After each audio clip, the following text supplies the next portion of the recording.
de alguma ludicidade, né? Alguma ludicidade em que pese, né, um pouco do que a gente já narrou ali, dos desafios, né, das coisas que a gente vive nesses tempos de hoje. Tranquilo, Aquiles? Isso? Maravilha. Então tá bem. Se eu falar sem microfone, como é que chega por aí, Walter? Pode ser? Tá bem? Eu acho que... não, então, acho que estou mais acostumado na coisa assim, do ritmo meio aula, assim, né? Se vocês não tomarem por mal, acho que pode ser por aí. Então, novamente, dar um bom dia, cumprimentar, dizer da alegria de encontrar todas e todos, encontrar estudantes, ex-estudantes, colegas, amigos, amigas, ex-colegas de faculdade. Por favor. E pessoas novas aí que também estão sustentando esse desejo aí de poder pensar, né, a sua formação. Queria fazer um agradecimento especial aí a Denise, a Rosélia, a Silvânia, né, o GDF, a turma que compõe os grupos de pesquisa, o Veredas, enfim, as pessoas aí que de certo modo também depositaram essa confiança, né, esse convite aí de poder abrir o evento e poder conversar alguma coisa com vocês. Né? Então eu preparei uma fala, né, no sentido de a gente poder pensar alguns elementos e a partir daí, quem sabe, desencadear um debate, um diálogo que me parece o mais interessante, né? Fugir daquela perspectiva missioneira, salvadora, pregadora, né? Para a gente de fato poder estabelecer aí um diálogo com quem vem aí cotidianamente pisando, né, no chão da escola e labutando todos os dias. Né? Então por isso que eu batizei um pouco essa fala aí, nessa ideia de pensar os desafios do chão da escola. Né? Então, para abrir aí algumas pistas aqui, sim, primeiro dizer para vocês, e acho que é importante, interessante, assim, de que lugar eu falo, né? Assim, uma das coisas que me mobiliza sempre, assim, porque, claro, a gente sai de casa, levanta às 4, pega a van, vem a Porto Alegre, ou levanta às 6h30, 7, né? Sabadão, com tudo para fazer, né? Roupa para lavar, mercado para fazer, com todas as tarefas, e está aqui sustentando, né? Está sustentando esse algo. Né? E a gente vai falar um pouco disso, né? E, de certo modo, eu suspeito, imagino, que a gente também fica olhando, mas quem é esse cidadão, essa pessoa ali que se autoriza também a... pois então, olha aí.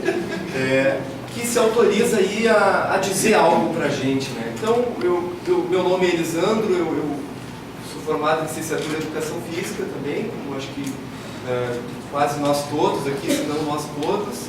E venho trabalhando aqui na ESEF com esse campo da educação física escolar. Venho acompanhando a supervisão de estágio, venho trabalhando e orientando aí gente do TCC, do mestrado, doutorado, justamente nesse campo, né, na formação de professores e o chão da escola. Né, o chão da escola.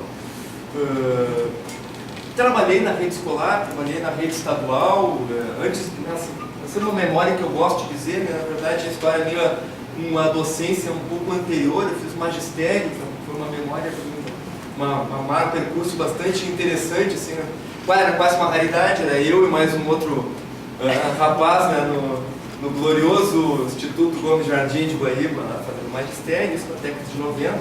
Depois trabalhei aqui no município, né, na Escola Morro da Cruz, e trabalhei na SMEC, também na Secretaria de Esportes e Recreação e Lazer, no tempo. E circulei para outras coisinhas como a gente faz, né? Academia, natação, ginástica, escolinha de futebol, a gente se vira, né? Se virando nos 30. Né? Então eu tenho falado um pouco desse lugar, de quem, assim como vocês também, pisou no chão da escola, nesse momento, né, segue pisando no chão da escola, acompanhando agora as pessoas aí que estão fazendo estágio, estão traquejando aí a formação inicial. Também acho que é importante dizer aí desse lugar que falo, né, da minha assim, compromisso, da minha vinculação, assim como a Denise, a Rosélia e a Silvane enunciaram, esse compromisso aí com a escola e com a educação pública, né, de a gente de fato poder pensar né, e militar e trabalhar todos os dias aí por uma educação pública de qualidade, séria, implicada aí com as pessoas, né, e num espaço democrático. E aí eu fiquei a pensar assim, né, o que a gente pode esperar, né, de um espaço como esse, né, de uma atividade de extensão, um curso de extensão, né, e que inicia com uma palestra, né, com uma atividade de abertura. O que a gente pode esperar disso? Em outras palavras, o que a gente quer aqui?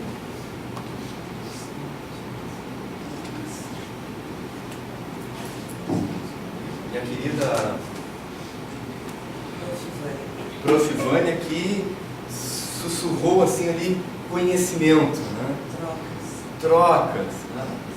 Então eu queria dizer para vocês assim do meu profundo respeito ao trabalho e a vocês assim por justamente sustentar esse desejo. A gente está aqui em busca disso, bom conhecimento, trocas, experiências, enfim, esse algo, né, que às vezes tem um quê de indecifrável, né? Ou seja, daquilo que nos leva a seguir labutando todos os dias. Eu também queria dizer que nessa ideia de poder aprofundar, né, a nossa formação, eu acho que poder pensar em formação, né, implica a gente poder olhar aí para as nossas histórias, nossas experiências, nossas singularidades, né, nossas identidades e aquilo que de particular cada um de nós. A experiência da Vânia, aqui em Porto Alegre, Vânia, no Sarandi, certamente diferente da experiência da Senara em Viamão, aí em Viamão nessa... Assim, e as nossas histórias, nossos percursos, nossos acúmulos. Então, quer dizer, tem uma complexidade a gente poder dar conta desse processo formativo na medida em que a gente carrega aí a nossa história, né? E as particularidades dessa nossa história. Por isso que formação como um espaço como esse, eu tendo a pensar que a formação implica autoformação. Quer dizer, um pouco como é que a gente pega essas pistas, talvez de hoje de tarde, e ao longo das jornadas que daqui se desenvolverão, né, em Lajeado, em Rio Grande, depois novamente em Porto Alegre. Como é que a gente reúne isso e vai aí, perdão da expressão, ruminando, né? Aquela coisa como vai e volta, mastiga, pensa, reconstrói com as nossas experiências. Né? As demandas e desafios que cada um de nós enfrenta são muito particulares, são muito diferentes e precisam levar em conta essa nossa particularidade. É nesse sentido que eu pensei um pouco dessa conversa aqui, desse início de manhã, né, na perspectiva de um convite, né, tomar a palavra aí, né, como um convite a pensar nas nossas histórias, nas nossas realidades, né, alguns de nós ainda em início de jornada, né, e aí estou olhando aqui para os meus estudantes de estágio, de fundamentos, né, os que já fizeram estágio comigo, né, e que estão ainda desabrochando, vendo essas coisas acontecer na escola, e quem já está ali forjado, né, forjando a teipa ali no fogo, né, de todos os dias. Então a ideia é um pouco isso, né, convidar a pensar nessas coisas que a gente tem enfrentado. E como a mesa, um pouco já, a expressão a mesa fala, é sempre engraçada, né, olhando assim a mesa falando, mas como as pessoas que comporam a mesa ressaltaram, né, nós tivemos tempos difíceis, né? Tempos aí, o Ricardo falou de tempos bicudos, né? E a gente pode pensar em muitas coisas de fato bastante desafiadoras. Boaventura de Souza Santos sem falar de um tempo paradoxal, né? É surpreendente como a gente chega aí em 2017, no século XXI, né? Um acúmulo em tantas coisas, né? Em avanço, né, na nanotecnologia, na comunicação, no conhecimento de outras galáxias, né, nas viagens interplanetárias, né, uma comunicação hoje imediata, e a gente tropeça em coisas como as xenofobias, né, o ódio entre os povos, né, outras tantas fobias a gente pode falar. A gente tropeça no ódio ao outro que está aqui ao nosso lado. a gente tropeça na corrupção generalizada, sistêmica, incrustada, a gente tropeça na desconfiança, né, porque isso nos leva a pensar, bom, vem cá, no que é possível acreditar?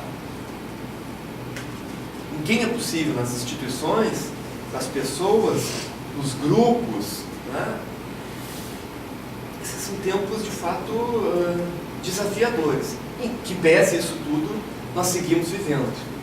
Seguimos quase sobrevivendo, a gente pode pensar. Então é nesse sentido assim, que eu queria chamar a atenção, né? Isso não é novidade para nós, que nós vivemos tempos difíceis, tempos de muitos desafios. E uma expressão que eu tenho pensado aí, para chamar a atenção desse aspecto, não sei se dá um contraste aqui em função da... Não devia, né? Aqui, desculpa. Já volto aqui. Aqui é o nosso cameraman aqui, que já deu uma olhadinha assim. Né? Mas eu tenho pensado nessa ideia do laço social. Né? O laço social como esse tecido que, de certo modo, né, nos conecta uns aos outros. Ou seja, que diz um pouco desses modos de viver que a gente foi construindo para dar conta da existência nesse nosso planeta. Né? Nós inventamos formas de morar, formas de amar, formas de sentir, formas de se comunicar, inventamos formas de trabalhar, inventamos formas de se divertir, inventamos formas de nos transformarmos, de transformar o mundo, transformar a natureza. Né? Quer dizer, nós criamos aí a nossa existência. Agora, esse laço social, né, que de certo modo aí reúne, né, essas formas de produção, aí, esses modos, né, é um laço social muito distinto. Eu trouxe um pouco dessas imagens assim, porque nós, só a título de ilustração, para poder pensar, acho que podemos inclusive, se suscitar o desejo, podemos ir dialogando e trazendo pistas e ideias, de verdade. Vivemos muitas infâncias, né? Infância rural, infância urbana, né? Uma infância mais paparicada, uma infância, é um conceito que a Cláudia Fonseca trabalha aqui, das crianças em circulação, né? Ou seja, podemos ter infâncias onde as crianças circulam ao longo do dia, né? Em muitas casas, né? Em muitos lugares. Nós vivemos laços, né? Laços sociais atravessados por diferentes espiritualidades, né? E a escola é um caldeirão onde a gente se defronta e encontra isso. Vemos um laço social aí de muitas formas de viver o consumo, de viver o trabalho, de viver as juventudes, né? De viver as relações aí entre uns e outros. Né? Então eu diria assim, laço social é algo que inevitavelmente, tudo bom, querido? Inevitavelmente atravessa o nosso trabalho com professor e com professora. A gente opera sobre o laço social. O tempo todo a gente está operando sobre o laço social. Tem sentido isso? Faz sentido, vocês parecem? Turma boa, né? Sim, professor. Sim, é isso aí. Estou brincando. Mas um pouco para dizer que a gente, nessa ideia do laço social, nós temos uma aposta, né? Temos um desejo de que é possível mexer no laço social. É possível agir nele, transformar pessoas, transformar crianças, jovens e até comunidades. Olha, assim, um dos nossos dilemas, não é? Às vezes no conselho de classe lá, a gente olha para a criança, né? Olha para determinadas atitudes, comportamentos, situações e pensa assim, eu tinha que pegar o pai e a mãe dessa criança, ou aí tinha que botar, vê se esse não é um pensamento de vez em quando circula, tinha que botar aqui na sala de aula aí, era quem cuida, quem lida, quem está com essa criança. Ou seja, é um trabalho nosso aí, né, que ultrapassa as fronteiras do que a gente convencionou chamar de aula, né? O que a gente convencionou chamar de sala de aula. Então a gente aposta, né, sustenta um trabalho aí no laço social, né, de poder transformar o outro, né, transformar outros. E de quebra eu diria que a gente também se transforma. Eu acho que sim, Ariadne. eu acho que sim, Ariadne. Porque as experiências que a gente, né, se implica em fazer aí com as crianças e jovens, ou talvez adultos, não sei quem trabalha com a EJA, né, são experiências que também produzem efeitos em nós. Também nos transformamos. Sofremos, decepcionamos, enchemos o saco, né, nos alegramos, nos encantamos, ali adiante, cansamos, choramos, né, brigamos, nos surpreendemos, decepcionamos. Só por hoje eu larguei de mão, fui-me embora, não quero mais saber disso. Por isso, né, um pouco para dizer que esse laço social diz um pouco desse turbilhão que nós todos aí vivemos nessa nossa existência. Tem um conceito muito interessante que esses tempos eu me encontrei, eu visitei uma exposição e era uma expressão que até então eu não conhecia, que era o antropoceno. Eu trouxe para cá, não parecia uma coisa muito hermética assim, né? Mas essa ideia de que a gente vive uma outra era, desculpa Aquiles, uma outra era geológica, né, desse planeta, que se convencionou chamar aí por alguns estudiosos do antropoceno. O que seria o antropoceno? Essa ideia aí dessa era geológica marcada pela nossa interação com o planeta. Se até então a gente havia estudado aquela ideia do Cenozoico, Paleozoico, Mesozoico e os outros zoicos, né?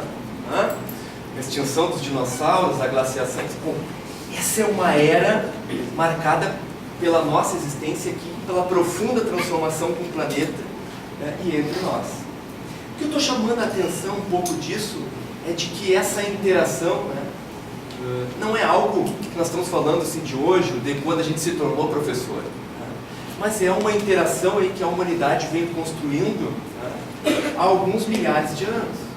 A nossa história recente registra os últimos, talvez aí, 700, 800, mil e poucos anos. Né? Mas um pouco, por que eu estou chamando a atenção desse aspecto? Porque nós vivemos, né, resquícios disso que a gente foi se produzindo como humanidade. O que eu estou querendo chamar a atenção? Facilmente a gente pode resvalar nesse sentimento de que isso que está acontecendo na aula, e às vezes o sentimento é esse, né? Parece que está acontecendo só conosco, só comigo, naquele momento, naquele dia, naquela aula. E é claro, o sentimento é profundamente intenso. Mas eu estou convidando a gente a alargar um pouco o olhar para pensar como a gente vive resquícios de fenômenos que a gente foi produzindo ao longo de muito tempo. Esses tempos difíceis, bicudos que a gente falava aqui, de corrupção, de crise, de desconfiança, isso está gestado na própria construção da nossa identidade nacional. Um país forjado, construído nessa disputa, né, de forças europeias, né, com uma colonização branca, masculina, cristã, né, e que vem daí legando uma série de coisas para nós. Tudo isso para a gente talvez alargar o olhar e pensar a complexidade, né, desses fenômenos que a gente aí no nosso microcosmo, né, Vânia? No nosso microcosmo atua, sofre, recebe, transforma, mas como está conectado com uma experiência historicamente mais ampla. Isso tudo para a gente poder pensar um pouquinho aí do laço social.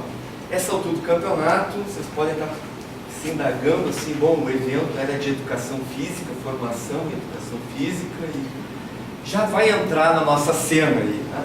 Mas algumas provocações para a gente olhar para essa nossa experiência humana, para a nossa condição, para a nossa vida e, portanto, o laço social que a gente opera.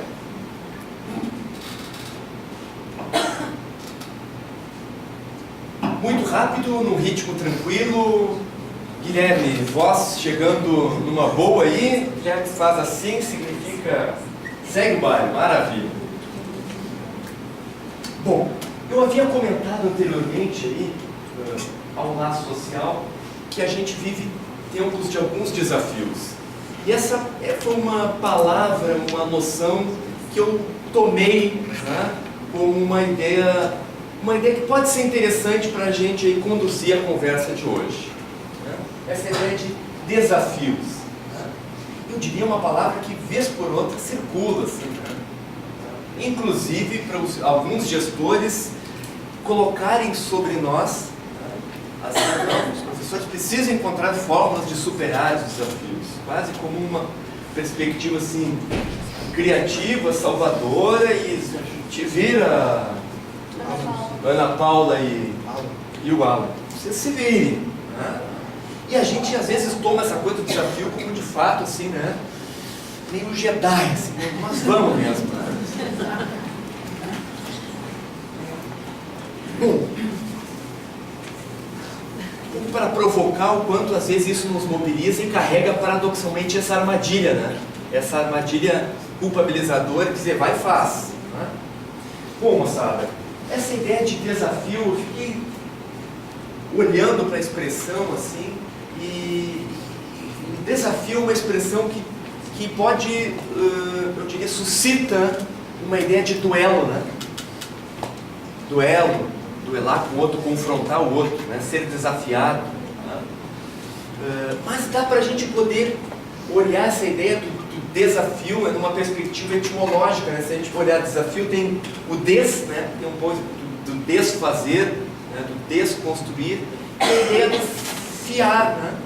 Que tem a ver um pouco com, no latim, com fiança, com confiança, né? Daí o fiador, né? Que é aquela pessoa que bota fé, né?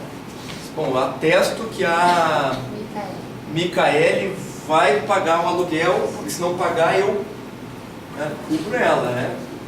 Quer dizer, então, né, desafio tem um quê aí de a gente poder pensar como esse desfazer, né, de uma certa fiança, de uma confiança. Né? Ou seja, por isso que a gente pode olhar, né, para a ideia do duelo, do confronto, né, como essa retirada de algo que a gente nos dá essa tranquilidade, nos dá essa confiança. No duelo, né, com a Fernanda, onde a gente se confronta, de fato não há segurança, fiança, né, do que vai se desenrolar para esse duelo, para esse confronto. Daí a ideia um pouco do desafio. Mas eu gostaria de fugir da perspectiva do confronto, né, desse duelo, que eu até reconheço que nós diariamente nos enfrentamos, nos integramos, para a gente olhar para uma outra perspectiva, né? Essa ideia do desafio como um desfio. Vamos suprimir um pouco do ar, né? Desafios.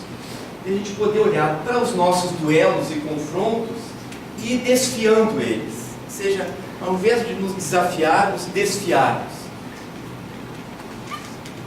Como assim, Elisandro? Desfiar o quê? Ou seja, a gente poder olhar os fios desse laço social que um pouco vão nos demandando, né? Nos tomando aí no nosso cotidiano. Então, a ideia de poder pensar os desafios do chão da escola, né? Eu estou querendo propor aqui que a gente possa olhar para essa ideia de reconhecer os fios aí que vão tramando, né, as confusões, os problemas, as demandas, né, que a gente vai aí se defrontando no dia a dia. O que a gente faz com esses fios? A gente também vai desfiando e tramando, ou retramando, né, ou compondo novos tecidos. Que é um pouco isso que diariamente a gente vai aí dando conta em Lajeado, em Estrela, em Porto Alegre, em Viamão, em Eldorado do Sul, em Alvorada, Guaíba, ou em outros arredores, em Rio Grande. Então essa ideia aí de a gente poder pensar esses fios. Né? Eu trouxe essa metáfora aí do novelo, ou da rede, ou da trama, né? Um pouco para mexer mesmo com a gente, assim, né? É Aquiles, né?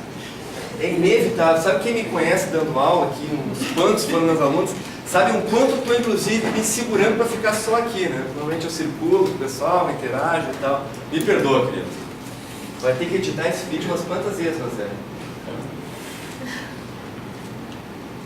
Olhando para essa ideia desse emaranhado, a gente pode reconhecer o quanto de diferentes demandas a gente recebe como professor de educação física. Precisa lidar aí, às vezes, com demandas familiares, demandas emocionais das crianças, dos jovens. A gente precisa pensar e atuar, né, e saber de violências, de infâncias, de juventudes, de religiões. Né? A gente precisa saber de saúde, de sexualidade, de gênero. Né? Quer dizer, há muitas frentes nesse tramado aí que a cultura escolar nos oferece. E se a gente fosse fazer aqui uma rodada, né, e eu sei que oportunamente vai ter esse momento, né, Denise, das rodas de conversa, que de fato eu acho que é onde vem a riqueza desse nosso cotidiano, de poder olhar para as nossas experiências. Se a gente fosse fazer uma rodada das diferentes demandas que cada um de nós aqui se enfrenta, nós vamos ficar aqui certamente uns 2, 3 dias falando. Então, eu fiz alguns recortes, né, de algo que a gente se enfrenta aí no campo da educação física, que atravessa a cultura escolar. Então, eu estou entendendo essa ideia da cultura escolar como esse emaranhado e essa teia, né, que é uma ideia que o Clifford Geertz vem trabalhando, né, essa ideia da cultura aí, como esse emaranhado, né, essa trama que a gente vai aí se enredando e sendo enredado, a gente vai tramando e ao mesmo tempo sendo tramado junto, né, e que permeia a nossa relação uns com os outros. Então eu vou destacar alguns elementos aqui para a gente pensar esses fios do nosso cotidiano.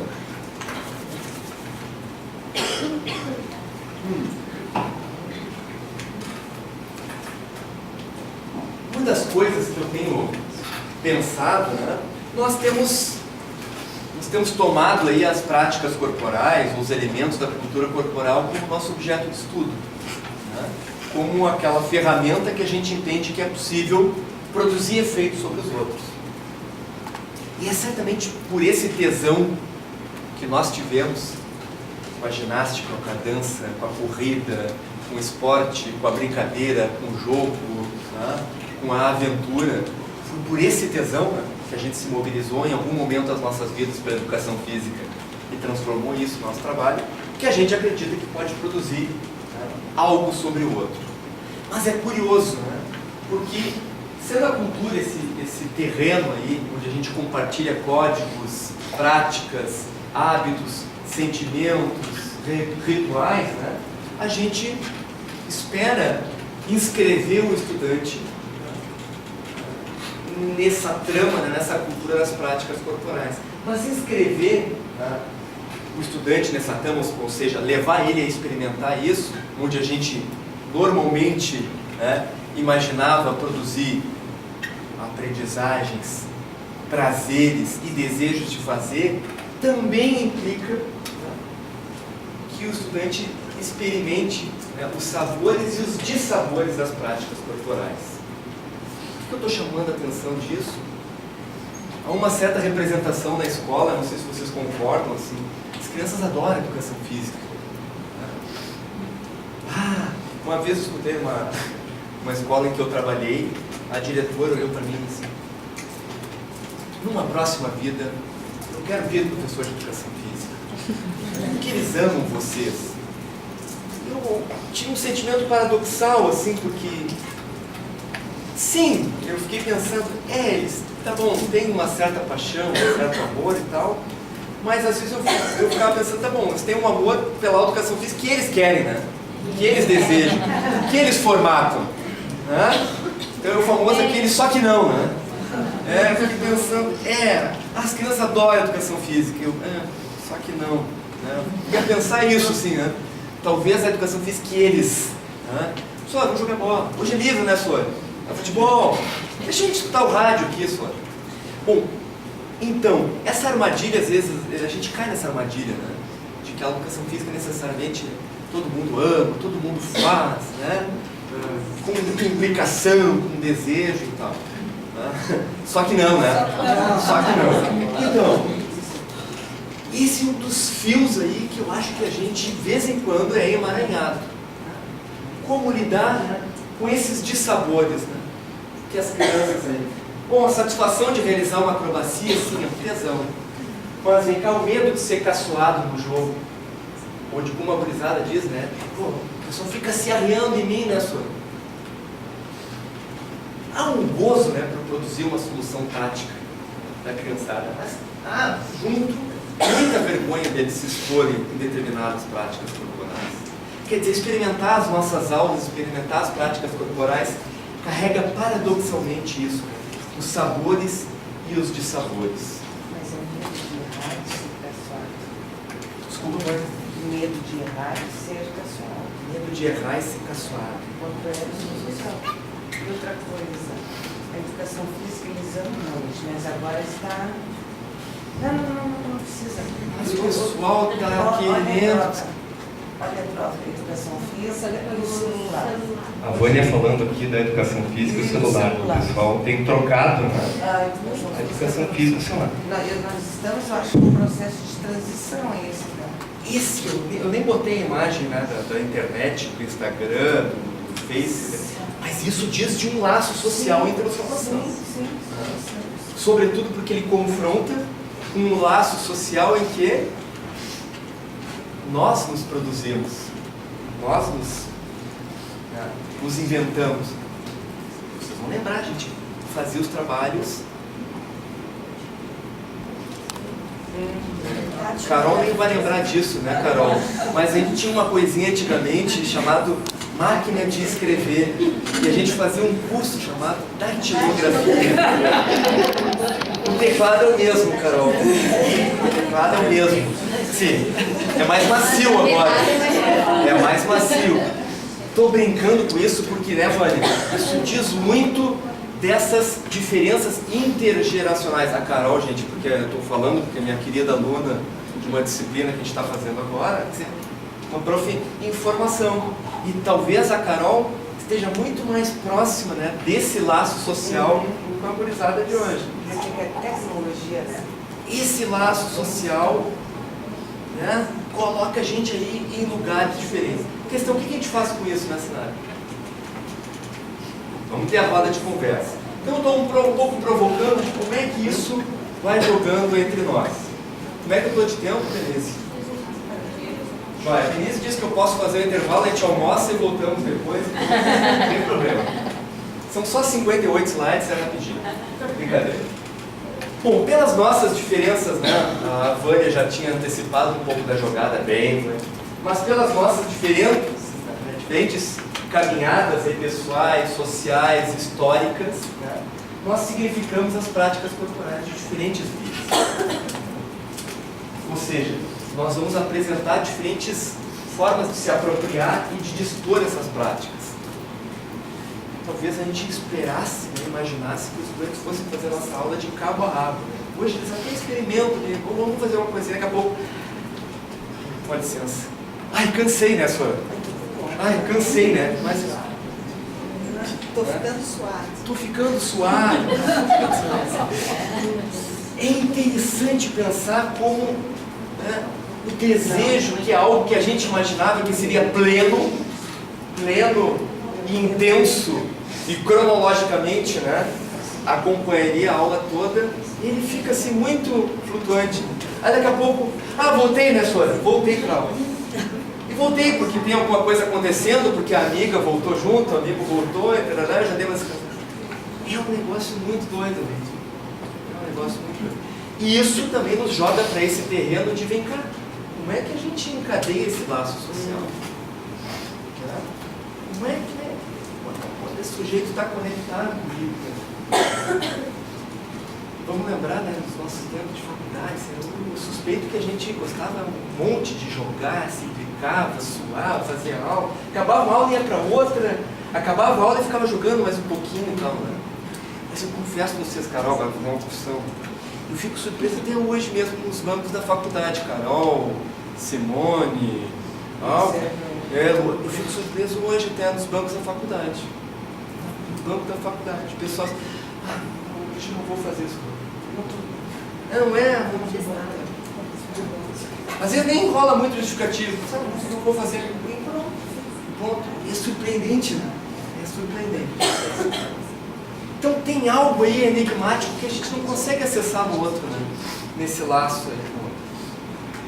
Estou só anunciando pistas para a gente poder pensar depois o que a gente pode esperar da aula. A nossa famigerada unidade de trabalho, que é a aula, né? A nossa partícula, né? Mais preciosa, né? O que esperar da aula? Ela seja mais atrativa, envolvente, participativa, atrativa. É que a gente engata esse outro, né, Vânia? A Vânia dizia assim do atrativo, né? Como é que a gente engata o outro? E aí... Eu estou colocando o Cleidinara. Cleidinara. Eu estou colocando eles... Fala pra turma, a turma tá louca pra discutir. Eu estou colocando eles em aula na rede social. Porque, tipo, já fotografei eles fazendo ponte 8 horas da manhã, para que eles achem isso o máximo e dividam com os colegas. E eu tenho tido o grato retorno de que eles iniciam e terminam as minhas aulas sem parar. E tem que ser via Instagram. WhatsApp, Instagram, Facebook, todos. E a Cleide traz uma super sacada. Eu estou com um estudante nesse momento fazendo TCC aqui. E ele está com uma ideia ele faz o estágio agora no ensino médio. Não está fazendo estágio. Eu trabalho com ensino médio. E ele quer fazer um estudo.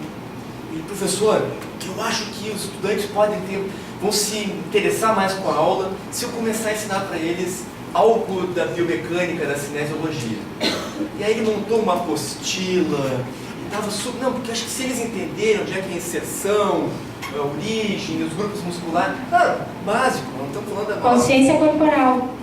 E eu disse, queridão, baita ideia, mas não esquece de que eles são jovens. Então talvez tu possa engatar eles se eles fizerem isso tudo e começarem a postar. Olha como tu faz. Isso diz um pouco do laço social que de alguma maneira, Cleide, super contribuição. Agora vejam, né, que isso pode nos ferir um pouco, né? Isso pode tocar um pouco em nós e dizer, mas encaixa, mas... Poxa, na minha época a gente entrava assim, fazia fila, cobria, olhava o professor, escutava, e agora a gente está numa permissividade. Honestamente, meus queridos e queridas, eu não vou poder lhes ajudar a superar estes dilemas existenciais. Eu queria dizer que eu reconheço que isso mexe conosco. E é talvez por aí que a gente possa ir olhando para esses fios que constituem a complexidade do tecido, né, da cultura escolar, da aula, e ver, bom, como é que é possível tramar isso de outro jeito? A Cleide nos anuncia aqui uma tessitura muito interessante, né, que ela se permite aí, né, jogar nesse terreno, dessa juventude, né, desse laço de hoje. Acho que eu comentei isso aqui, né? Já fui tecendo a aula por outro jeito, né? Mas dizer assim que, por esse caráter também intrinsecamente cultural, esses temas, conteúdos com que a gente trabalha, aqui eles deixou o gestor dele aqui né? Os temas com que a gente trabalha também carregam potencialmente a possibilidade de a gente viver aí estereótipos, fobias, violências, discriminações aí, das mais diferentes ordens. E eu diria que seria interessante a gente enfrentar isso, porque isso diz dos tempos e dilemas que a gente vive hoje. Nessa altura do campeonato, a gente pode estar pensando, né? Bom, mas a questão é como abrir essa caixa de Pandora? abrir essa caixa de ferramentas. Vamos pegar aquelas expressões que de vez em quando aparecem no mundo da escola, né? Passo, mas a Denise joga que nem homem, né? Tem uma representação, né? Estou pegando só um cenário, né? Não, ou vai ser do Alexandre, né? Não, mas não vou dar a mão para o Alexandre, porque o Alexandre é... Não, mas não vou dar, não vou dar porque é gordo. Esquece disso. Mas estou pegando a coisa estou pegando dessa ordem estereótipa porque isso diz das violências. Da forma como a gente vai produzindo a nossa existência uns com os outros. Quando a gente falava lá das fobias, violências e tal, cara, a gente olha lá nos noticiários, né? Bom, a violência com os imigrantes que atravessam a fronteira México-Estados Unidos. Sim. Travessia para tentar entrar na Itália, sim. Mas as violências que a gente vive aqui no dia a dia com o nosso parceiro de turno, ao lado. Ah, professora, perdão aqui é o protocolo. Ah, professor, é diferente, professor.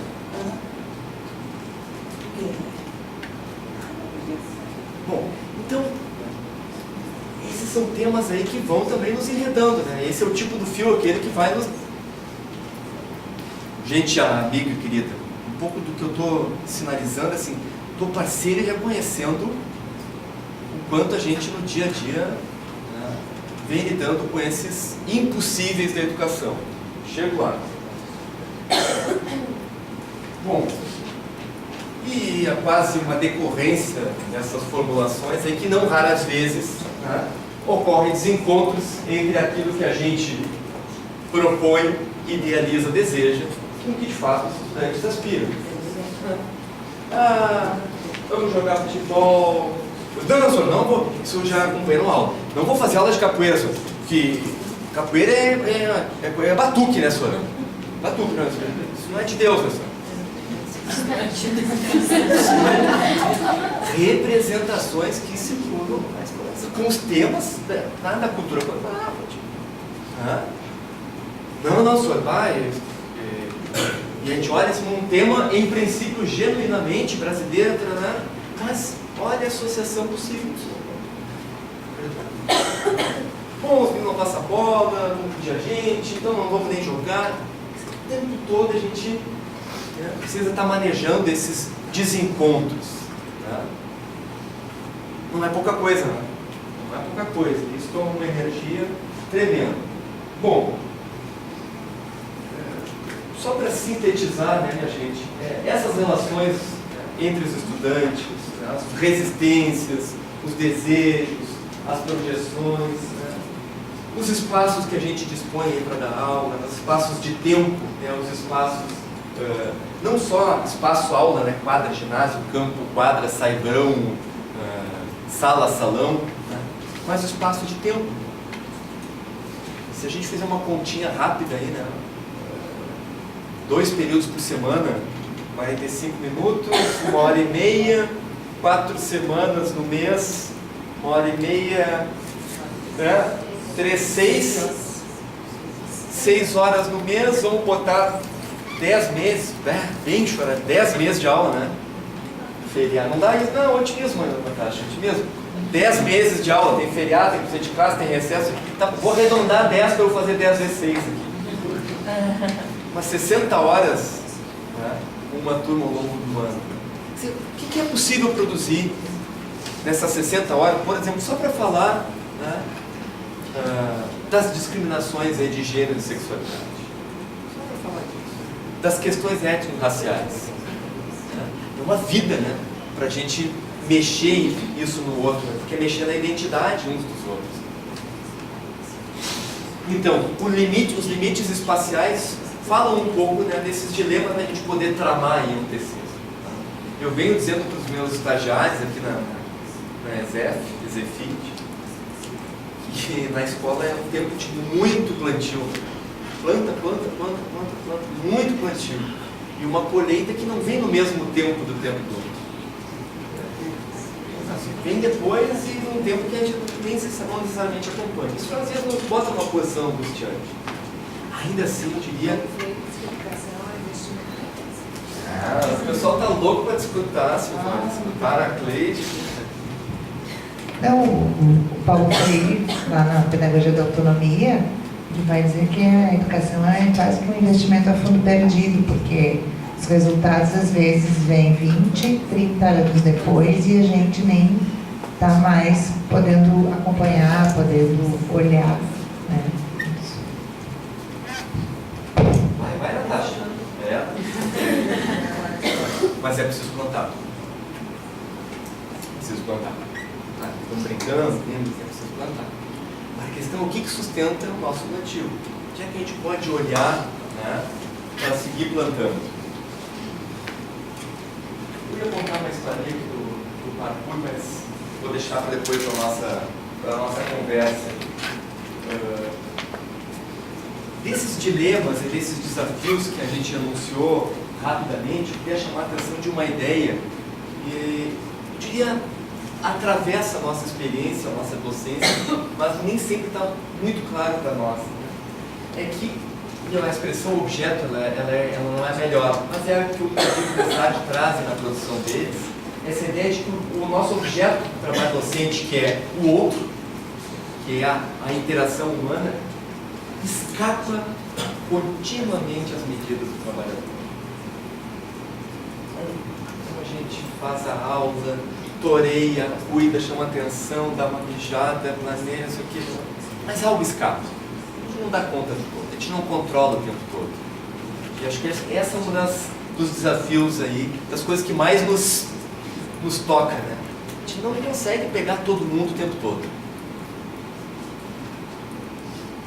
Pode ser que olhar para isso, falar disso e assumir isso, nos coloque numa posição um pouquinho menos angustiante para pensar, bom, como é que dá para circular então por esse terreno se eu não consigo pegar todo mundo o tempo todo.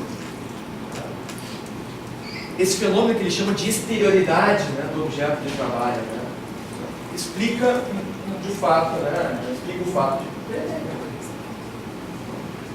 a ação dos professores não constitui o único e exclusivo e tampouco mais importante, né, determinante do sucesso ou fracasso escolar do aluno. Em que pese toda uma discursividade hoje que diz o quê? Qual é o IDEB da tua escola? Mas os professores, o discurso da rede municipal de Porto Alegre hoje, por exemplo, no relatório vai ser publicado. Vejam o tamanho do investimento da rede municipal de Porto Alegre. Vejam o salário dos professores. Vejam quanto custa cada escola. Vejam quanto custa cada... E vejam o retorno. Ou seja, há uma culpabilização. Há um automatismo, né? Tipo, olha, bom, aqui há uma máquina, aqui há um trabalhador, a máquina escola, né? Um software, o currículo, trabalhadores, professores, né? A massa de trabalho estudantes, isso que tem que funcionar. Um pouco do que eu estou aqui cutucando a gente é: não é bem assim, senhor gestor. Não é bem assim. Essa é uma provocação que eu diria, talvez nós precisássemos enfrentar, fazer num nível mais sério, mais público, de como é que essa discursividade que tem se produzido hoje vem colocando a ideia de educar, né, e da escola como quase uma máquina que tem que produzir efeitos e resultados, né, em um determinado tempo e espaço. Eu diria, tá bem, é de se esperar que a gente produza efeitos nas pessoas, nas crianças, nos jovens. A questão é em que tempo e espaço é possível de acordo com o laço social que a gente vive. Crianças alimentadas, cheirosinhas, cheias de brinquedo, amadas, que não é essa, né, a realidade homogênea, né? Bárbaro seria se pudéssemos, olha, com grandes condições, né, de poder avançar e produzir seres humanos melhor. Mas as condições do lado social são muito heterogêneas. Daí a dificuldade, o desafio de a gente poder olhar, né, para a discursividade dos gestores que esperam esses resultados, né, parelhos, homogêneos. Estou terminando, gente. Estou terminando. E aí umas provocações, né, para a gente poder, depois de desfiar, olhar essas tramas, esses desafios e tal, tramar novamente. Né? Vamos tecer, liar, né, juntar isso aí com algumas ideias. Uma das primeiras provocações, quase óbvias do que eu venho dizendo aqui, conversando com vocês, é a gente desviar da simplificação, desviar da homogeneização. Depois das rodas de conversa, estou entendendo que isso vai ficar candente nos nossos exemplos, nas nossas, quase uma obviedade. A outra, eu diria, e nós fazemos isso plenamente, não tenho dúvida, né? É a escuta do outro. E é a escuta de nós também, professores. Não tenho dúvida que nós escutamos muito as crianças, os jovens. Às vezes a gente está no meio, sabe, para a gente poder sobreviver também um pouquinho. Mas é preciso escutar o outro. Escutar na sua integralidade, na sua particularidade, né? No seu drama, né? No seu sofrimento, na sua característica. Agora, de outro lado, é quem nos escuta mesmo? Quem nos escuta, meu anjo? Marido em casa, esposa, quem sabe ali na sala de professor a gente faz uma catarse coletiva, assim, nos 10, 15 minutos que dá, Mas essa é uma das práticas que talvez a gente possa, para não fazer a queixa pela queixa, mas a gente possa se fortalecer coletivamente. É fortalecer os espaços de fazer circular a palavra na escola. Entre nós. Ou das nossas reuniões, seja na escola, seja talvez fora da escola. Bom, mas Elisandro, mas é isso, eu tenho 40 horas, eu tenho 60 horas, eu tenho mercado, casa, filho e espaço esse para fazer circular a palavra. É verdade, a gente vai precisar cavocar um pouco disso. Cavocar. Mas talvez possa ser um espaço onde a gente se reconheça, se irmane, né, nos desafios, nas dificuldades, possa tramar, né, outras alternativas aí coletivamente.